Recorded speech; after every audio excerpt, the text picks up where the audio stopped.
찬송 부르겠습니다. 278장입니다.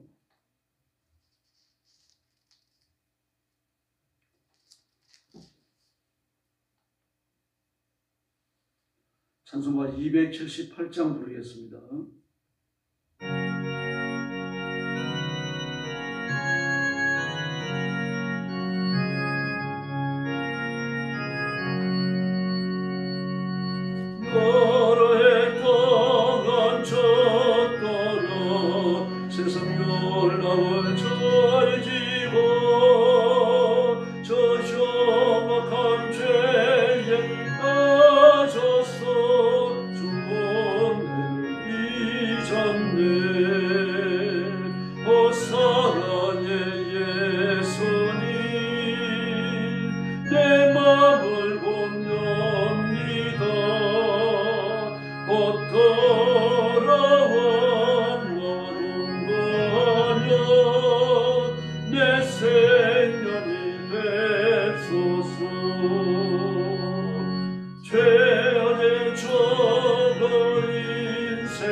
날 부르소서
상한 마음 고치시고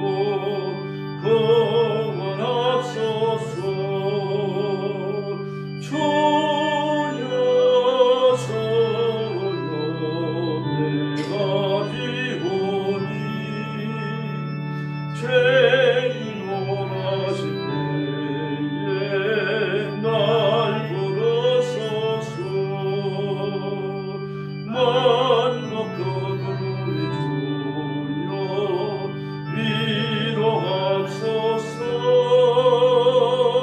우리 주와 뜻이 어디 있을까. 주여 주여 내가 비오니 죄인 원하실 때에 날 부르소서.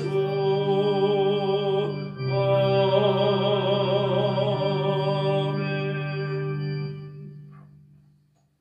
신앙 고백하겠습니다. 나는 전능하신 제 청주를 믿습니다. 나는 그의 유일하신 아들 우리 주 예수 그리스도를 믿습니다.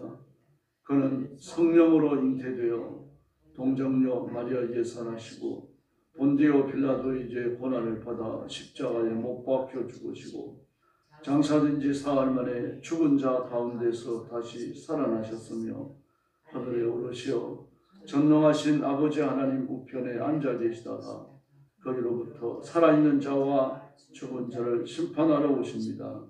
나는 성령을 믿으며 거룩한 공교회와 성도의 교제와 죄를 용서받는 것과 몸의 부활과 영생을 믿습니다. 아멘. 자비로우신 아버지 감사합니다. 오늘 아침도 저희를 주 앞으로 불러주시고 엎드려 경배하며 하나님 앞에 영광 돌리게 해주시니 감사합니다. 이 시간도 주 앞에 엎드린 성도들, 영상으로 예배에 참여하는 성도들 하나님의 가슴에 품어주시고 보호하시고 하늘의 신령한 양식으로 먹여주시옵소서. 오늘도 고통받는 땅 중국과 죽음의 전쟁터와 재난의 현장과 온 세상에 흩어져 복음 전하는 선교사님들, 주의 종들, 사랑하는 성도들 기억하시고 그 가정과 가족을 보호하여 주시기를 바랍니다. 돕는 은혜를 베풀어 주시고 이 시대를 하나님의 복음으로 정복하는 힘있는 역군으로 사용해 주시옵소서. 오늘도 말씀을 나눕니다. 성령께서 말씀을 깨달을 지혜를 열어주시고 말씀을 믿음으로 받으며 이 말씀이 약속하는 복을 누리는 저희들이 되게 하여 주옵소서. 예수님의 이름으로 간절히 기도 올리옵나이다. 아멘. 네, 하나님 말씀 묵독하겠습니다. 에스겔 42장입니다. 에스겔 42장 1절 말씀부터 제가 먼저 봅니다.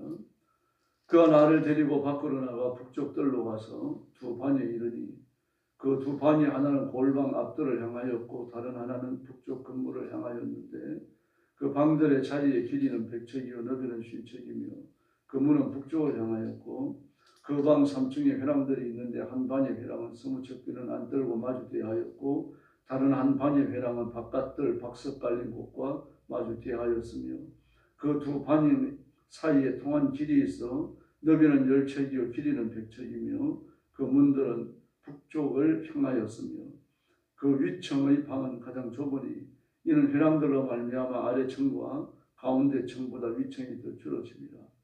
그 방은 3층인데도 뜰에 기둥 같은 기둥이 없으므로 그 위층이 아래 층과 가운데 층보다 더욱 좁아짐이었더라. 그 한 방에 바깥 방과 뜰의 방과 마주대랑 방의 길이는 10척이니 바깥 뜰로 향한 방의 길이는 10척이요 성전 앞을 향한 방은 6척이요 이 방 아래에 동쪽에 들어가는 통행구가 있으니 곧 바깥 뜰에서 들어가는 통행구더라. 남쪽 골방 뜰 맞은편과 남쪽 건물 맞은쪽에도 방굴이 있는데 그 두 방 사이에 길이가 있고 그 방들의 모양은 북쪽 방 같고 그 길이와 넓이도 같으며 그 출입구와 문도 그와 같으며 이 남쪽 문 방에 출입하는 문이 있는데 방 동쪽 길 어귀에 있더라. 그가 내게 이르되 좌우 골방 뜰 앞 곧 북쪽과 남쪽에 있는 방들은 거룩한 방이라. 여호와를 가까이하는 제사장들이 지성물을 거기에서 먹을 것이며 지성을 곧 소제와 속죄제와 속건제의 제물을 거기 둘 것이니 이는 거룩한 곳이라. 제사장의 의복은 거룩함으로 제사장이 성소에 들어갔다가 나올 때에 바로 바깥 뜰로 가지 못하고 수종들은 그 의복을 그 방에 두고 다른 옷을 입고 백성의 뜰로 나갈 것이니라 하더라. 그가 안에 있는 성전 청량하기를 마친 후에 나를 데리고 동쪽을 향한 문을 길로 나가서 사방 담을 측량하는데 그가 측량하는 장대 곧 장대로 동쪽을 측량하니 500척이요 그 장대로 북쪽을 측량하니 500척이요 그 장대로 남쪽을 측량하니 500척이요 서쪽으로 돌이켜 그 장대를 측량하니 500척이라. 20절 같이 읽겠습니다. 그가 이같이 그 사방을 측량하니 그 사방 담 안 마당의 길이가 500척이며 너비가 500척이라. 그 담은 거룩한 것과 속된 것을 구별하는 것이더라. 아멘. 에스겔 42장은 제사장들의 방에 대해서 말합니다. 40장과 41장은 성전의 교회에 대해서 이야기했습니다. 성전의 가장 중요한 중심 건물인 성전 외벽과 바깥들 문에 대해서 기록했고요. 그리고 41장은 지성소와 지성소의 골방들에 대해서 기록했습니다. 안뜰과 문과 성문을 측량하고, 그리고 오늘 42장에서는 성전의 남쪽과 북쪽 뜰에 각각 2개씩 있는 골방을 설명하여 보여주십니다. 그리고 이 골방들은 수식되는 제사장들이 거하는 곳이고, 그리고 하나님 앞에 제물로 바칠 수 있는 다양한 제물들을 쌓아놓은 창고 역할을 하는 그런 방들입니다. 오늘 1절 말씀에 보니까 그가 나를 데리고 밖으로 나가 북쪽 뜰로 가서 두 방에 이르니 그랬습니다. 북쪽 뜰로. 이 방은 그 3절 말씀에 보니까 그 방 3층의 회랑들이 있는데 한 방의 회랑은 20척이 되는 안뜰과 마주대하여 있고 다른 한 방의 회랑은 바깥뜰 박석 달린 곳과 마주대하였으며 그렇게 말하고 있습니다. 그러므로 가운데 뜰을 두고 사각형으로 돌아가면서 방들이 있다는 것을 의미하는 것입니다. 이 박석 깔린 그 곳이라고 말하는 것은 바깥뜰 박석 달린 곳, 그 마당 뜰을 흙이 노출되도록 그냥 둔 것이 아니라 손바닥만한 얇고 견고한 돌들로 쫙 깔아놨다는 이야기입니다. 다시 말해서 하나님의 성전에서 흙이 보이지 않게 하신 거죠. 박석이라는 표현을 썼지만 아마 대리석 같습니다. 대리석을 규격을 맞게끔 해가지고 쫙 깔아놓는 거죠. 광화문 그 대한문에 가보면 그 대한문 열고 들어가면은 돌들로 쫙 깔려 있잖아요. 바닥이 박석입니다. 양쪽으로 조그마한 돌기둥이 서 있고 돌기둥이 뭐 전일품 이런 것들 쭉 쓰여져 있습니다. 그리고 그 위 안쪽에는 임금이 하는 의자가 있죠. 그처럼 넓은 뜰은 아닙니다만 하나님의 성전이니까 그런 뜰을 중심으로 해서 사방으로 돌아가면서 방들이 있었습니다. 그리고 저쪽으로 하나님의 지성소와 성소가 있는 거죠. 오늘 그 방들에 대한 효용에 대해서 이야기하고 크기에 대해서 이야기하고 쭉 말합니다. 이 집은 하나님의 집이었고 하나님의 집에서도 제사장들이 거하는 곳이 또 구별되어져 있습니다. 다윗은 모든 제사장을 24반절로 나누었고 그리고 하나님의 성전에 올라가서 2주간씩 봉사하고 내려가도록 그렇게 했습니다. 그러므로 그 반절에 속하지 않는 사람들은 2주간 이외의 시간은 성전에 서드는 일을 하거나 아니면 집으로 돌아가서 다음 수직 때까지 기다려야 됐습니다. 또는 성전에 절기가 온다든지 중요한 일들이 있을 경우에 또 부름을 받았던 거죠. 그렇게 사람을 섬겼고 제사장들은 이 성전 안에 거하면서 하나님의 일을 할 수 있는 그런 준비를 늘 갖추고 있었던 것입니다. 긴장돼 있었어요. 그래야 5분 대기 전에 종이라고 조라고 있습니다. 5분 대기 전에 군장을 다 써놓고 군화까지 다 신고 잠을 잡니다. 그리고 비상을 걸면 5분 안에 군장을 메고 총 메고 그래 모여야 돼요. 그리고 5분 대기 중입니다. 하나님의 성소를 섬기고 성전에서 일어날 수 있는 일들 그리고 다양한 절기에 대응하기 위해서 제사장들의 지침과 사역이 있는데 거기에 부응하기 위해서 제사장들은 성전 안에 비가 있던 겁니다. 구별되죠. 하나님의 일을 하기 위한 구별됩니다. 외부로부터 구별됩니다. 원래 성전 자체가 구별되죠. 성전이 있고 성전을 돌아가면 울타리가 있습니다. 이 울타리부터 울타리 안쪽이 전부 다 거룩합니다. 성전 경비병이 있는데 이들의 신약이 나오는 유대 병사들입니다. 네. 로마는 식민지 국가에 대하여 자체를 방어할 수 있는 군인을 가지지 못하도록 했습니다. 그러나 종교 시설을 보호할 수 있는 병사는 허락했습니다. 바로 이들의 성전 경비병이었고 유대 병사입니다. 유대인들이 범죄할 경우 종교적인 일이었을 경우에 유대 병사가 체포해서 제사장이 주도하는 대제사장이 주도하는 재판을 받게 했던 겁니다. 이처럼 울타리를 기점으로 해서 울타리 안쪽이 보호되고 성전 안에 들어가서 안 되는 사람들은 성전 출입 그 과정에서 걸러냅니다. 안쪽이 구별되고 그 안쪽에서도요 여인의 뜰이 있고 이스라엘의 뜰이 있고 제사장의 뜰이 있죠. 오늘 본문에서는 그런 세 뜰이 구분되지 않습니다만 성전 문을 열고 들어가면은 제사장들이 수직하는 장소가 있고 또 열고 들어가면 그 안쪽으로 성수와 지성수가 존재하고 있었던 것입니다. 그래서 하나님의 성전이 울타리를 보호되고 울타리 안에서도 제사장들의 거처가 구분되고 또 하나님의 성수와 지성수가 구분되어져 있었습니다. 이처럼 안쪽으로 깊이 들어갈수록 거룩성의 정도가 완전해지는 거죠. 이 그리스도인의 위치이기도 합니다.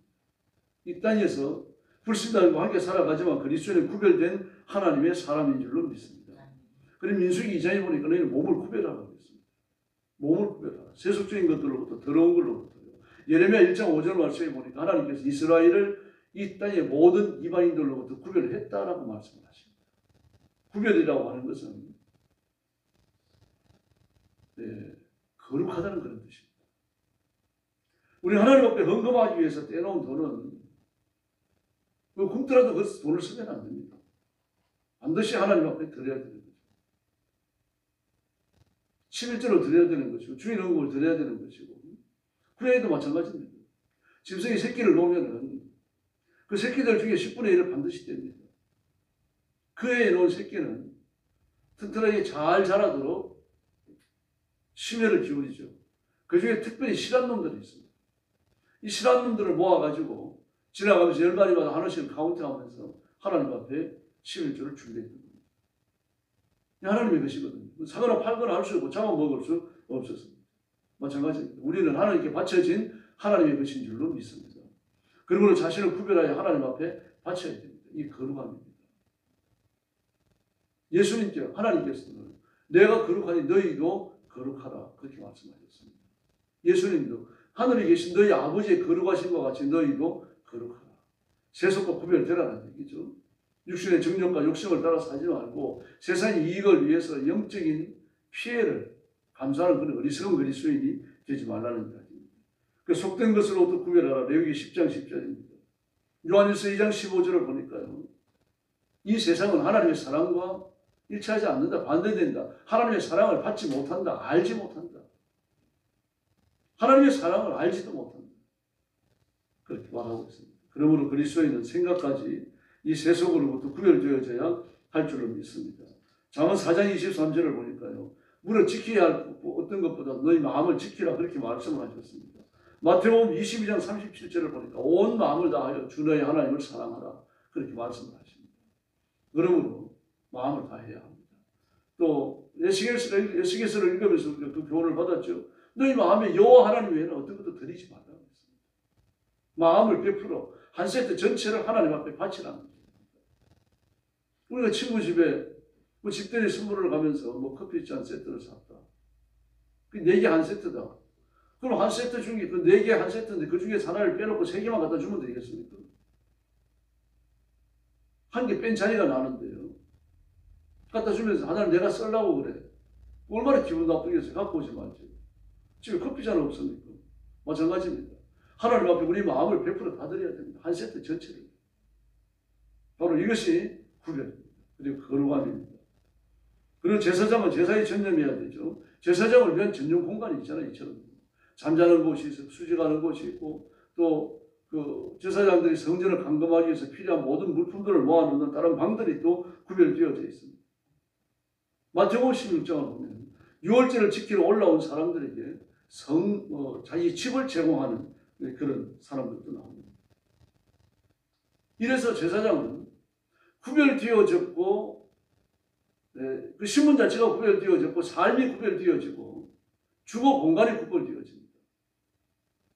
다시 말해서 제사장들에게는 돈 벌 어떤 기회도 하나님 허락하지 않으십니다. 오직 하나님의 일만을 하나님 이야기죠. 더구나 대제사장 같은 경우는요, 제 부모가 죽어도 장례에 참여 못합니다. 어떤 죽은 것을 같이 해도 안 됩니다. 곤충이 죽은 것을 만져도 안 되고, 그 성전 안에서 지네가 죽은 것을 건드려도 안 됩니다. 시신을 봐서도 안 됩니다. 부정해지는 거죠. 다시 말해서 제사장은 살리는 사람이지 죽음을 가까이 하는 사람이 아니기 때문에 제사장은 다가마리 비틀어서 안 됩니다. 생명과 관련된 일만을 하는 거죠. 그래서 여기 4장 14절을 보면 백성들이 갖다 주는 걸 먹어야 됩니다. 하나님이 공급하시는 거죠. 자기가 손으로 준비한 걸 먹으면 안 됩니다. 백성들이 주는 걸 먹어야 됩니다. 이 하나님이 주시는 걸 먹는 거죠. 다시 말해서 그리스도인들은 하나님으로부터 받아서 살아가야 할 줄로 믿습니다. 또 시스템 자체가 그렇게 되어 있습니다. 내가 누리는 모든 것, 내가 손에 넣는 모든 것 하나님이 주시는 겁니다. 그러므로 필요한 것은 하나님께 기도해서 받아야 되고, 내가 내 노력을 이용해가지고 온갖 못된 술수를 써가면서 얻으려고 하는 것은 온당치 않는 겁니다. 다시 말해서 이 땅에서 우리는 천국의 삶을 연습하는 겁니다. 그리고 천국의 삶을 연습하면서 거룩해지고 예수님을 닮은 그 모습을 가지고 하나님 나라에 들어갑니다. 구약시대와 신약시대의 제사는 분명히 다릅니다. 그러나 그 성격은 같죠. 우리가 이 강단을 제단이라고 부릅니다. 뭐 그렇다고 해서 여기서 뭐 짐승 잡아가고 뭐 바치는 그런 제단을 의미합니까? 그게 아니잖아요. 하나님의 말씀이 선포되니까 강단이라고도 하고 제단이라고도 합니다. 다시 말해서 하나님의 교회를 우리가 하나님의 성전이라고도 부르죠. 지금도 그렇게 부릅니다. 교회라고도 부르고 성전이라고 불러요. 그렇다고 그래가지고 그에게 성전과 동일시하는 것은 아니잖아요. 하나님은 하나님의 집에 예배하러 오는 사람들을 만나기 위하여 임하시는 줄로 믿습니다. 지금도 마찬가지입니다. 한 사람이 와서 기도하더라도 그 성도를 만나기 위하여 그 자리에 임재하십니다. 그런 뜻에서 임마누엘, 그런 뜻에서 성전입니다. 그런 뜻에서 제단이라고 부르는 거죠. 동일시하는 건 아닙니다. 그러나 어떤 경우든 예수님을 의지하고 예수님을 바라보고 우리의 삶을 구별하지 않는다면 그런 의미가 없습니다. 우리의 주인은 예수님이고 충성을 바칠 분도 예수님이고 우리의 온 마음을 다하는 사랑과 정성을 바칠 분도 예수님입니다. 그 외에는 없습니다. 이 변찮은 마음으로 주님을 섬겨주시고 또 예수님께서 자신에게 대하여 헌신하고 희생하는 성도들을 돌보시고 복주시는데 그 은혜를 날마다 풍성히 새롭게 받는 귀한 성도들이 되기를 예수님의 이름으로 축원합니다. 자비로우신 아버지 하나님 감사합니다. 오늘 아침도 저희들을 하나님 앞으로 인도해 주시고 말씀을 받으며 엎드려 기도하며 하나님의 능력과 권능을 바라보게 하시니 감사합니다. 이 시간 성령께서 머리 숙인 성도들을 가슴에 품으시고 하나님의 복으로 복주시기를 원합니다. 성령 충만하여 하나님께 순종하며 성령의 능력으로 악한 마귀를 쫓아내며 약한 영들을 몰아내고 사단의 견고한 진을 깨뜨리고 하나님의 승리와 통치를 선포하는 저희들이 되게 하여 주옵소서. 가정마다 평안하게 하시고 온 가족이 예수 믿어 구원받고 가정이 하나님의 복을 받아 번성하게 하여 주시기를 원합니다. 교회도 주님 앞에 맡깁니다. 우리 교회가 성령 충만하며 믿음으로 부유해지고 예배를 회복하고 부흥을 회복하고 선교를 회복하는 놀라운 역사가 일어나게 하여 주시옵소서. 예수 믿어야 할 사람들을 우리 교회로 보내주시고 교회를 정하지 못한 사람들을 우리 교회로 보내주시기를 원합니다. 나라와 민족을 주님 앞에 맡깁니다. 자비하신 하나님 아버지, 윤석열 대통령을 비롯하여 온 정치인들과 백성들이 한 마음으로 하나님을 섬기며 의를 향하며 온 세상을 향하여 복음의 나팔을 부는 제사장 국가가 되게 하여 주시옵소서. 자비하신 아버지, 오늘 새벽도 기도하러 왔사오니 기도의 새 능력을 주시기 원하옵고 예수님의 이름으로 간절히 기도 올리옵나이다. 아멘. 주기도 드리겠습니다. 하늘에 계신 우리 아버지, 아버지의 이름을 거룩하게 하시며 아버지의 나라가 오게 하시며 아버지의 뜻이 하늘에서와 같이 땅에서도 이루어지게 하소서. 오늘 우리에게 일용할 양식을 주시고 우리가 우리에게 잘못한 사람을 용서하여 준 것 같이 우리 죄를 용서하여 주시고 우리를 시험에 빠지지 않게 하시고 악에서 구하소서. 나라와 권능과 영광이 영원히 아버지의 것입니다. 아멘. 합심 기도하겠습니다. 자비하신 아버지 하나님 감사합니다. 오늘 아침에도 저희들을 주 앞으로 인도해 주시고 그들의 경배하며 찬양하며 하나님 앞에 영광 돌리기